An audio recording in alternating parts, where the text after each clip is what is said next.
the human state machine. Can you hear me? I feel like it's weird, there's a lot of noise, Jupiter's shaking her head. I'll try and talk louder, is this any better? A lot better, okay. This is a volume night, okay. The human state machine, a brief talk about ADHD, discipline, failure, being a game developer.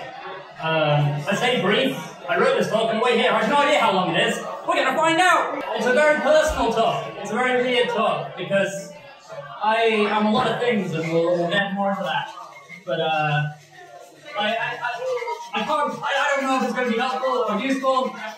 It's just going to be a thing. But we're all largely game developers, right? Hands up, game developers. Who would consider themselves generally kind of like independent? I know I'm not going to get into the discourse on what that means, but like, who would consider themselves generally to be kind of like an indie or like a hobbyist, sure. We all make it. Who has maybe struggled at some point with the idea of not feeling particularly disciplined or motivated or unable to focus, and maybe the feeling that other people are way better at this than you. Yeah, good. Juju's like, nah. Well, good. That means like at least some of you will get something out of this. Who am I? I'm Shaun JS. The JS doesn't stand for JavaScript. A lot of people think it does. Just get my initials. I'm a lot of things. Gotta find out. I'm a game developer. I'm making this thing called Poke. It's made in GameMaker. I use a lot of GameMaker. And you can follow it. Poke Game on Twitter. It's a cool game. Photos of Go, the sphere, and it's all really fun and cool. You can wishlist it, pre-alpha, the demo's on Steam, and I've been working on it for a while being about 4 years. And I give a lot of advice to people about ever shipping their games, and I'm not following it very well myself, but we're getting there. I'm a game designer. I used to work at Ubisoft Reflections. I'm a game jam addict. I've done loads of stuff with game jams, made a million things. I'm a live streamer. Every now and again I do these things called Feedback Fridays, where I do a stream and people submit games that they've made to my stream, and I play them, and I try and think of intelligent and useful things to say about them. And I do that over at twitch.tv/ShaunJS and or YouTube, which is this. I'm a YouTuber and a tutorial maker. I make content for GameMaker largely. I do more than just that. I do game development stuff in general, but the backbone of my work is I make a lot of GameMaker tutorials and make content videos about GameMaker, making things. This is the bulk of what I do in my career, and what makes my income. And that's my Patreon over there. In case I don't know, you think stuff is good. You're my Patreon. I feel a little bit weird putting the exact number that I make per month on here, but like it adds a little bit of context to my talk in terms of I'm going to talk a bit about motivation and discipline and the life I live and the resources I have available to me. I'm a pretty lucky person, and I just think this context is helpful. That's not the bulk of that's not all of what I earn, but it is the bulk of it. My income varies every month, which makes me a nervous wreck. But that usually is about 70% at least of what I make on a month. And I live in Newcastle, where I can actually afford a house, I have a mortgage and a cat. I'm doing alright. Things are okay. Just context, it's useful. I'm a bit of a GameMaker specialist, I guess. I worked a little bit on this thing called Deltarune, Chapter 2, had a lot of fun with that. If anyone here has played that and ran into a particularly annoying bit without spoiling anything, a very difficult section involving teacups, I want you to know it was me. I had a lot of fun with that. I was a community manager at GameMaker for a couple of years. I've just done a lot of GameMaker. I don't know how many people here use GameMaker or whatever, but it's just a lot of work. I'm also a mess. That might be becoming rapidly apparent. I have this thing called ADHD. Predominantly inattentive type. Types are a bit controversial, but that's what I was diagnosed with. Attention deficit hyperactivity disorder. This means a lot of things, but it means I struggle with some stuff. Attention regulation, concentration, focus, and self-care. Key part is regulation. Like a lot of people think, because attention deficit sounds like I just lack attention. It's not actually entirely the case. I lack the ability to regulate it very well. So I can play video games and have a lot of attention focused on that stuff, because it's very engaging, but usually to the detriment of something else. And usually to the detriment of my self-care. I don't look after myself very well because I'm so focused on a thing. Or other stuff that doesn't engage me, I really struggle with a lot. Executive function, planning, and open-ended problem solving. I've had a shed that's falling apart in my garden for the better part of the last 4 years, and I just cannot put the steps in order to decide how to fix it. I'm going to get stuff out of the shed and break down the shed, and then I'm going to buy a new shed and put the shed in place. I can't. It's so hard for me to do a task like that. Which also makes it pretty hard to make video games. It makes it pretty hard to plan a lot of stuff. Time management and acting on knowledge and experience. Time is a weird concept for me. I wrote this talk on the way here. I don't have a very good grasp there. And the important other thing is acting on knowledge and experience. I know what I should do a lot of the time to get the things that I want. I know what I should be doing. I have knowledge. I'm not stupid. I know the things I should do logically, but it's very difficult for me to then do them, to engage with the part of my brain that actually controls what I do, what I end up actually doing. It doesn't always match up with what I know, what my experience is. That's really tricky. Emotional regulation, this has gotten better as I've got older, but especially as a kid, I was easily riled up. Led to me ended up getting kind of picked on a lot and bullied a lot, because it was easy to get a rise out of me, which means, often sadly, people with ADHD are extremely prone to anxiety, depression, and low self-esteem. Sucks. I've had this my whole life, but I only found out this year. I'm 32 years old. And treatment has been extremely positive for me. Things are going really well, actually. I've been medicated and it's going extremely great. Disclaimer. I have been clinically diagnosed with ADHD by a qualified mental health professional. A lot of the problems caused by ADHD and some of the things I'm talking about are highly relatable, and that's why I think I've got some insights now that are going to be useful to people that don't necessarily have ADHD. But clinical ADHD and just screwing stuff up now and again, losing your glasses now and again are very different things. Many ADHD symptoms, even at a clinical impairment level, and that's usually the difference between a diagnosis and just not, often have a lot of other possible causes. If you have concerns, speak to a mental health professional. I can't diagnose you with ADHD, just talk to Carl. I'm just a game developer, not a psychiatrist. That said, a lot of people in games seem to have ADHD. An outsized number of people that I know in games, personally, closely, it turns out can struggle with this thing. And even those who don't often have adjacent struggles or mild symptoms. And when I talk about what ADHD is, it might be kind of obvious as to why. Games are built from the ground up to be extremely engaging. From start to finish, those are the types of things that's going to attract the kinds of brains that maybe have ADHD or work in a way that is similar to brains with ADHD. Surprising amount of people in games, why it's relevant. I made a video about this. I figured if I'm going to have a mental disorder, I'm going to get content out of it. But no, I made this video and I called it Laziness Isn't Real. And it was a video about what I wanted it to be about, was interrogating problems without being defined by them. And that's kind of the theme of this talk in a lot of ways. But a lot of people focus on the ADHD. Because the first half of this video I just talked about my journey with ADHD and how I discovered it and how I got diagnosed and that kind of thing. And led to a lot of people relating to it very well.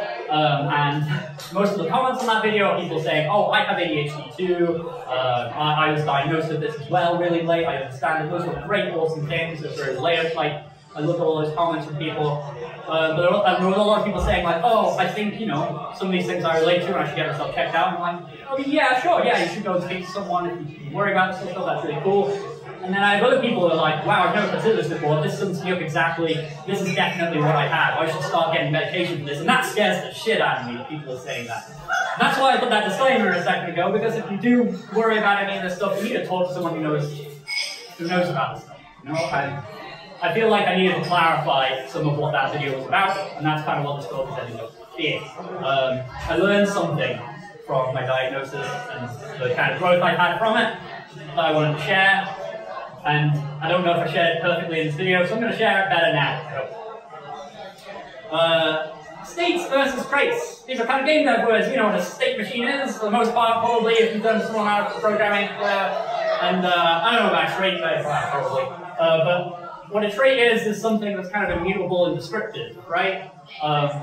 If you say you have a player object or whatever, and the player is player 1, or it is red, it is those things. You know, those things define it, and they are what it is. But when you have a player object that has a state machine, that changes all the time. That's lots of different things. Like walking, can be flying, can be swimming, and all that kind of good stuff. And so I called that video "Laziness Isn't Real." It felt like a fun kind of clickbaity title. I think what I should have called it was "Lazy is a Lazy Word," because it is. I don't know, who here would maybe describe themselves sometimes as lazy? Who would maybe like put "I am lazy game dev" in their Twitter bio for a joke or something? I don't know. I don't know. That's kind of like how I felt for a long time. And there's a very big difference between saying something like "I am lazy" and I'm feeling lazy, right? One is a description, one is a trait, one is something that you are and defines you. The other is something you feel that is transient, that is just how you are right now. I don't feel like working, or whatever. It comes and it goes. The problem is, if you experience a state a lot, or you feel a certain way a lot, you come to define yourself by those states, or what those states add up to in your mind. And that's how you end up in a position of feeling that you're lazy. And these are some of the things I felt. I'm undisciplined. I am lazy. I'm unmotivated. I'm a degenerate. I'm a failure. I'm a fraud. But those are not real things. Ooh, I've gone back. No, ignore that. Those are emergent properties because of these states. I feel tired, I feel hungry, I feel sad, I feel stressed, I feel confused, and I feel unfocused.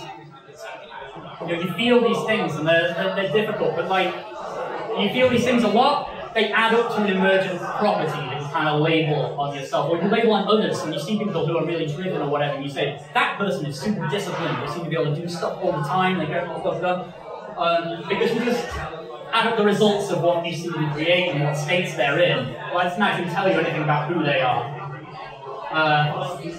The point of my video was really not to define yourself by states that you confuse for traits. If that makes sense. And we kind of know this because good states exist. We've all had times where we actually do feel motivated. We all feel happy and feel dry, hopefully. Like you all came here for a reason, you're all game developers, probably hoping to like feel kind of like inspired or learn new things and so on, right? And that's because, you know, you wanted to make games for some reason. You found something that you were passionate about, that you cared about, and that you wanted to get involved in. You wanted to like create or work with that meant something to you. So you know what it feels like, really, even if it feels like maybe sometimes you don't, you know what it feels like to actually have motivation, have happiness, have drive, have things to care about. But they don't feel constant, right? Like, you know, happiness, these things are never here when you need them. You're never motivated when you need to be, when you've actually got work to do. You're motivated in what feels like the easier parts of work. And so we're always looking like how do we like manifest and control this stuff. And it's so much easier to define ourselves by our bad states. So much easier to look at the things that we're doing wrong that are frustrating us and are keeping us from things we want and say, this is because of me.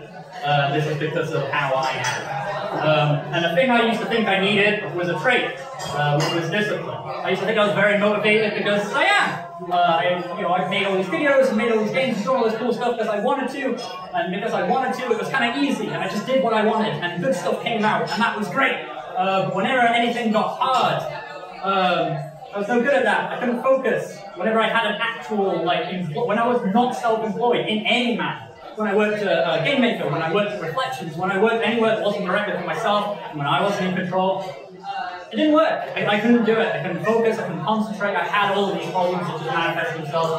It turns out a lot of my self-employment has been me kind of coping for the thing I didn't know was a problem with my ADHD. And when I realized that it wasn't this like immutable trait was the thing that I needed, I realized it was good states that I needed, because that's what happened with my medication and all the work that I've done with my ADHD, is I was able to put myself in states that were able to allow me to do good stuff. And that's very, very different from having a trait. That's very different from having just something fundamentally of value that means like you can just do work and get things done.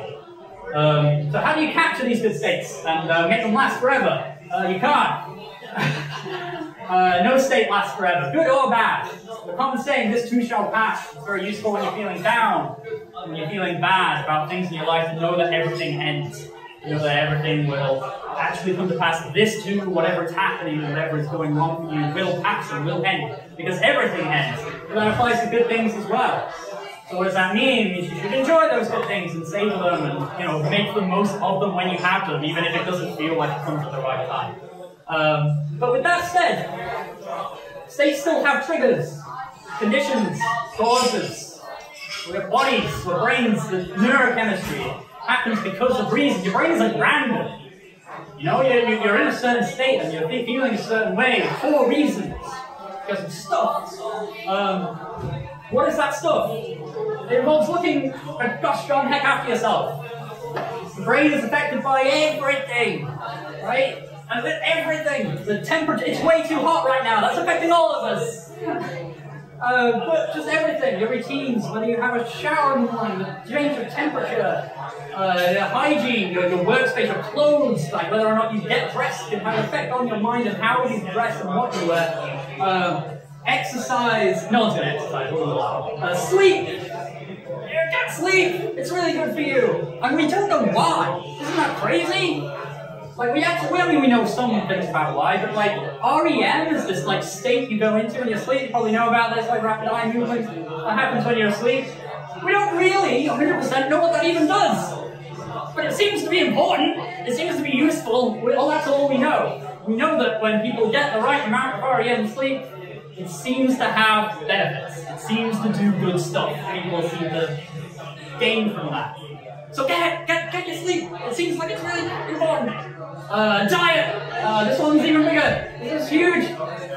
Because, not only just in terms of like regular eating and having like the right energy at the right time of day, but like, this occurred to me when I started my ADHD medication, like, I take drugs that affect my mind and affect my mental state because we understand that those are psychoactive, right? They go into my brain, they do something, they have a mechanism that affects how I think and how I feel.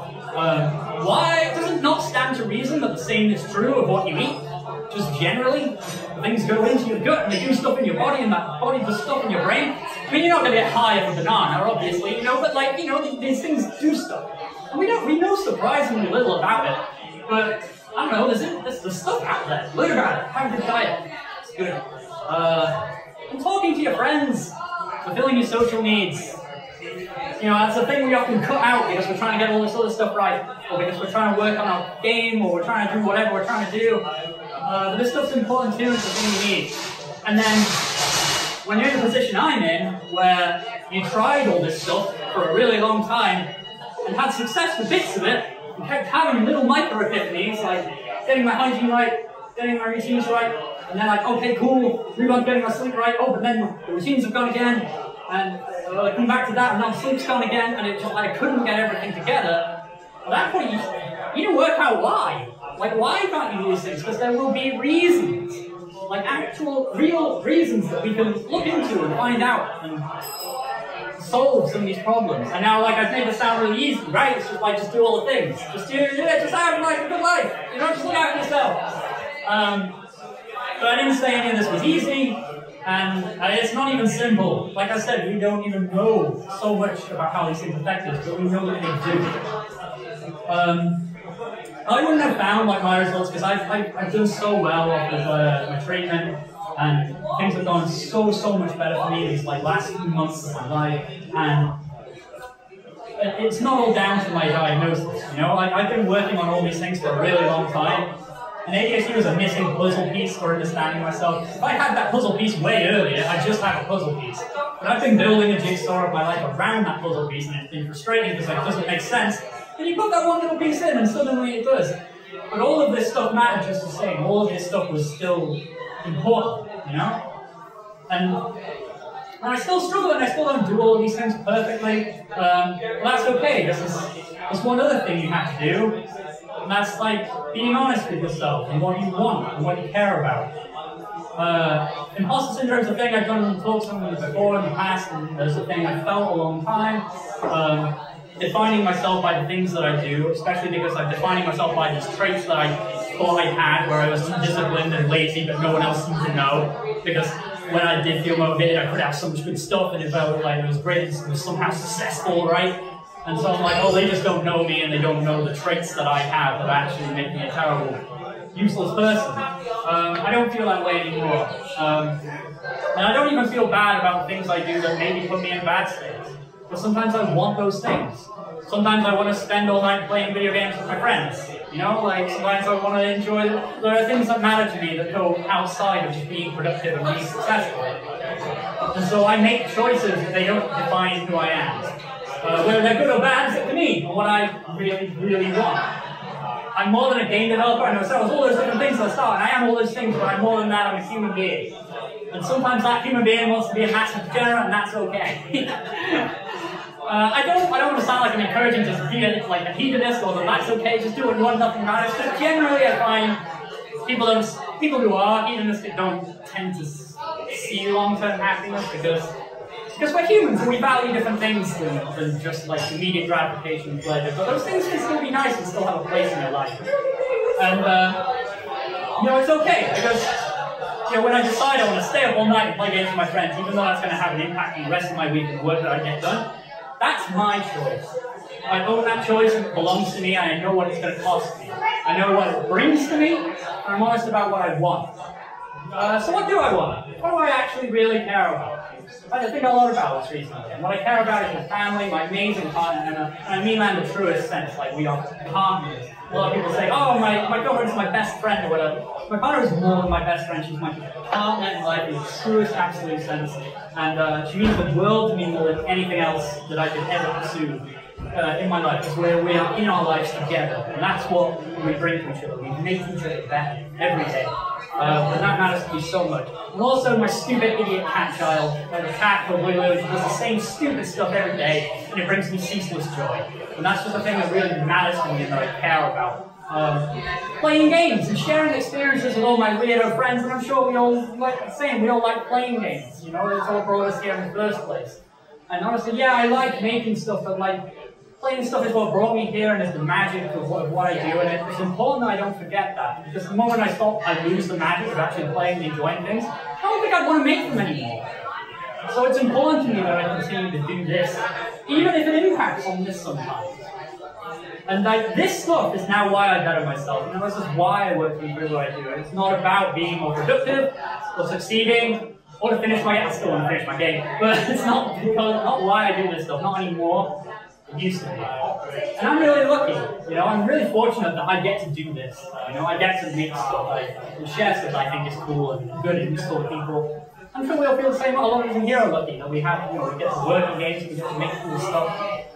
But really, if I'm honest, if I had to give like one of these things up, it's like that without a shadow of a doubt. These are the things that really matter to me, and the things that I really care about. And yeah, I care about this, and it's important to me, and I'm going to keep doing it and working hard to do it.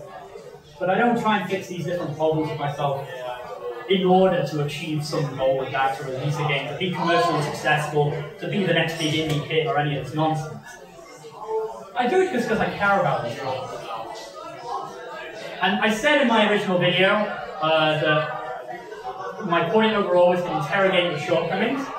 Don't be ashamed of your shortcomings, and just own them and try and work out where they come from and solve them. But I think almost more important than that is to interrogate what actually really matters to you. Because that's what's going to tell you if these things are actually shortcomings or not. You have a reason for everything that you do. You might not feel like the most productive thing in the world to order Netflix and binge watch a show on Netflix, but maybe that show matters to you. Maybe that time you spend with a partner matters to you. Sure, you're not being productive. You don't always have to be productive. It's not everything life is about. So what really matters to you? I hope that helps.